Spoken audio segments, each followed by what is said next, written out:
They arrived like a rumor on the water, ships without nations, warriors without clear names, leaving smoldering cities and vanished kingdoms in their wake. Who were the Sea Peoples? Were they pirates, refugees, a coalition of mercenaries, or something far stranger?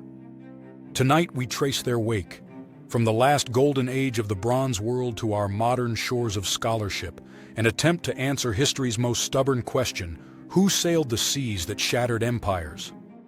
The Late Bronze Age, around the 13th and 12th centuries BCE, was a world networked by bronze and trade.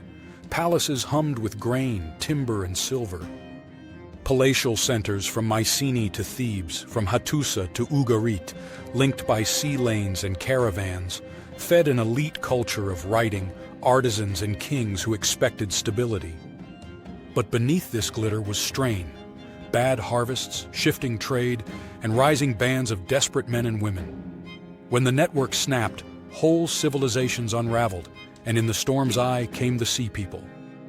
We first encounter them in ancient voices. Egyptian inscriptions from the reigns of Merneptah and later Ramses III describe terrifying fleets, men of the sea, pressing onto the coast. One royal record, carved at the great temple of Medinet Habu, dramatizes a night of smoke and boats of sailors cast up on beaches. These are not mere myths.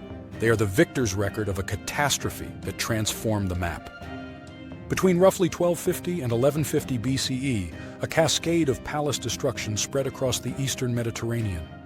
Hittite capitals fell. Cities in the Levant were burned. Mycenaean palaces were deserted.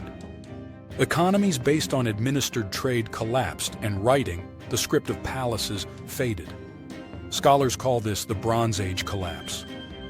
The Sea People appear within this upheaval, sometimes as cause, sometimes as consequence, most likely both. The ancient lists give us names: Peliset, Shurden, Shekelesh, Checker, and Luca among them, names that teeter on the edge of recognition. Peliset may sound like the biblical Philistines. Shurden might be Sardinian raiders. Luca could be linked to the southwestern Anatolian coast. But names are slippery. They are labels carved by Egyptian scribes who describe enemies in terms of origin and threat. Modern scholars debate whether the Sea Peoples were a confederation of displaced groups, opportunistic maritime raiders, or militarized refugees reacting to famine and political breakdown.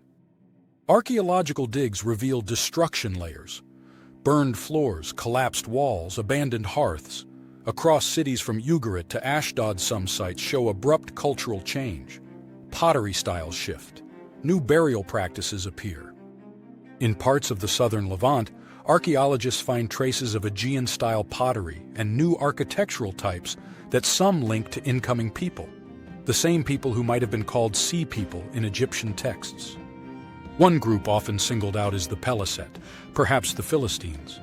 Biblical memory later fixes them on the south coast of Canaan.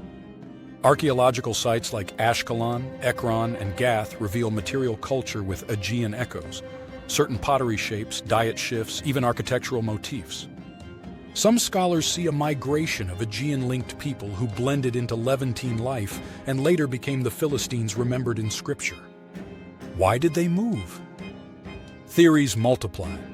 Seismic storms and prolonged drought may have triggered crop failure.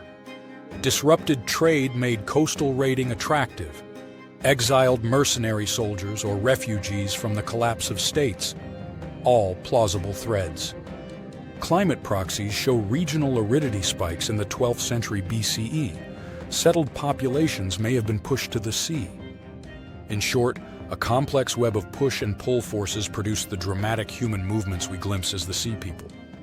The best-known confrontation is Ramses III's account, a dramatic sea battle depicted in reliefs at Medinet Habu. The Egyptian pharaoh claims to have smote invaders who came by ships and chariots, scattering them like sand of the sea. The reliefs show trireme-style ships, prisoners, and remnants stranded on the shore, a powerful royal image of victory against an overwhelming tide. The Sea Peoples defy a neat category. They were naval, certainly, but not a single army, in the modern sense. They may have been confederates, ex-sailors, soldiers turned raiders, migrating clans, whose maritime mobility let them strike a networked world at its weakest points. They looted, settled, and sometimes became city builders, as in parts of Philistia. The Sea Peoples slide into myth. Later writers remembered sea invaders as omens of doom, and local traditions preserved fragments, heroic slayings, coastal refugees, the founding of new cities. In the Bible, Philistine giants strut across the narrative. In Homeric echoes, the world of the warrior seafarer survives in poetic form. The Sea People are both history and legend, their imprint preserved in ash and story. Recent science offers new pieces. Isotope and DNA studies from ancient remains sometimes point to diverse origins: Aegean, Anatolian, Levantine, suggesting the Sea People were not a single people but a coalition of migrants. New excavations continue to refine our picture.